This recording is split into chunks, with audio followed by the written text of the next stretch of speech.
Hey, hope you're well. Just finished shooting the thumbnail for the drill press, the Bosch drill press makeover video. There's still a couple of little tweaks to do to the video. Well, that'll definitely be out next week.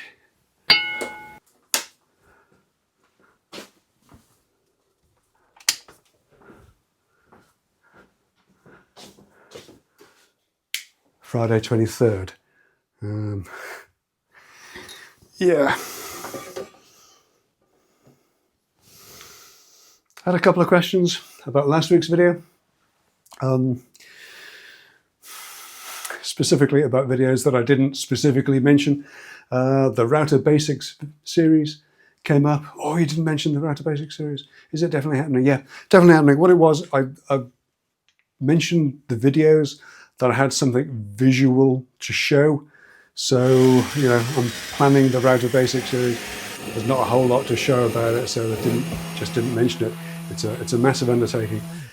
And I'm just trying to get it straight in my head so that I don't sort of overwhelm people, including me, in the first video in this series. But it is definitely happening. I'm just trying to figure out the best way to present it. And somebody also mentioned the 3D printer. That's a great question, actually. Good catch, because I've had the 3D printer longer than I've had the Bosch drill press, the pillar drill.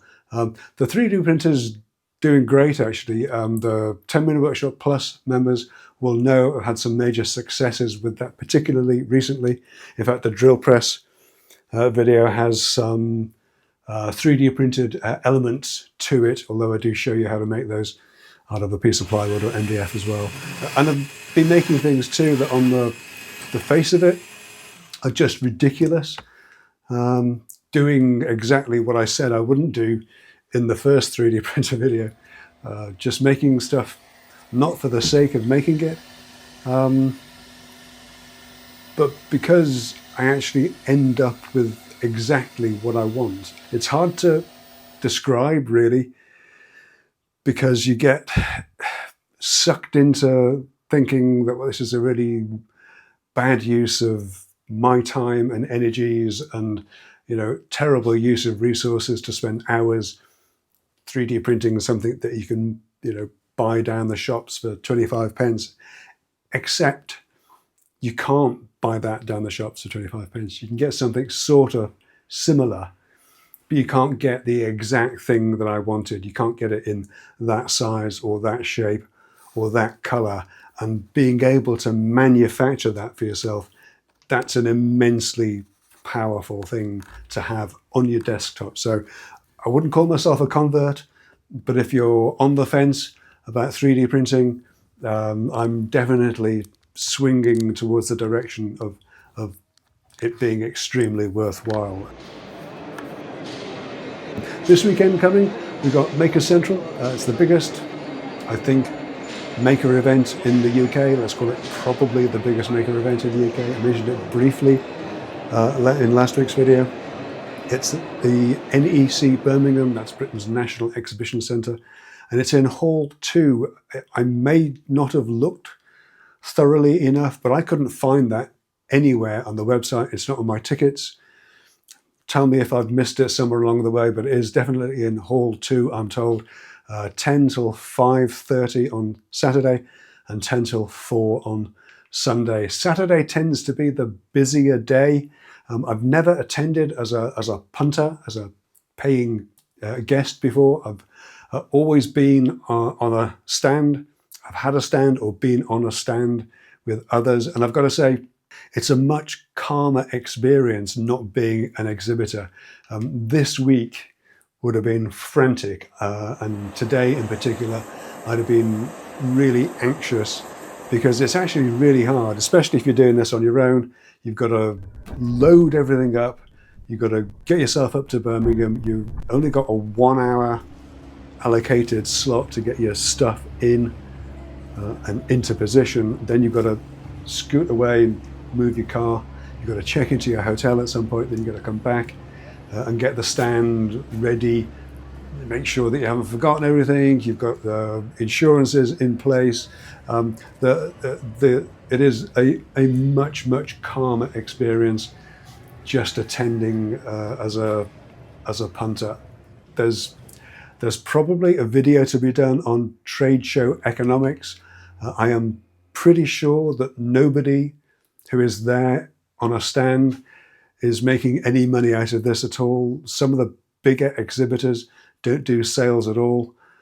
It is just a marketing exercise and an exercise for them to introduce perhaps new products to the market in a captive audience. Now, I do know from my experiences before that the popular areas, the popular stands can get really busy. If you want to make the most of your time, try planning your visit. Don't just sort of pitch up there and think you'll just wander around and spot whatever's interesting. Take a look at the What's On section on the website. Check out the events, check out the times of the popular speakers. There are 2 stages, a main stage and a second stage.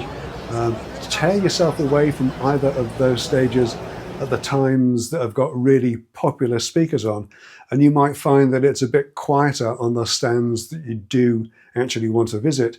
Those talks that you've sacrificed to make those visits are often available online afterwards, so you're not really losing out unless you absolutely desperately want to see somebody have a live fireside chat on stage amongst a couple of hundred other people. If you're a content creator and you're looking to shoot some video at these kind of events, then pretty much any kind of camera will do the job. Your phone or an action camera are particularly good, but your audio will suffer if you rely on the built-in microphones, just because of the volume of the background noise, and the environment is just really hostile for audio. So if you do want to do little vox pop type interviews, then a pair of wireless microphones, one that you wear on you like this, and one that's attached to a handle that the interviewee can hold, that'll make things much clearer. It's got to be said as well that the DJI system, with the DJI mics Bluetooth to their own action cameras, they're really hard to beat just for that alone.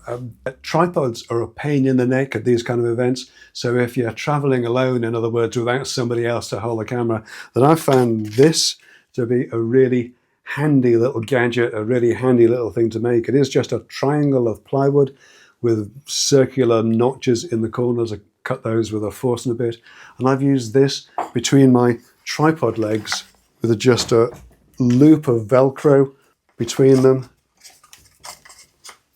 to hold it together, and it makes for a stable enough platform without taking up too much floor space. You can put some reflective tape or brightly coloured socks on there for comedy value to help to stop people walking into it. Anyway, whoops, I hope some of that has helped.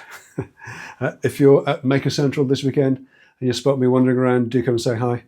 Otherwise, I will catch you next week for a bit of drill press makeover magic with a touch of 3D printing goodness thrown in as well. Wherever you are, enjoy the weekend, and I'll see you then. Right, take care.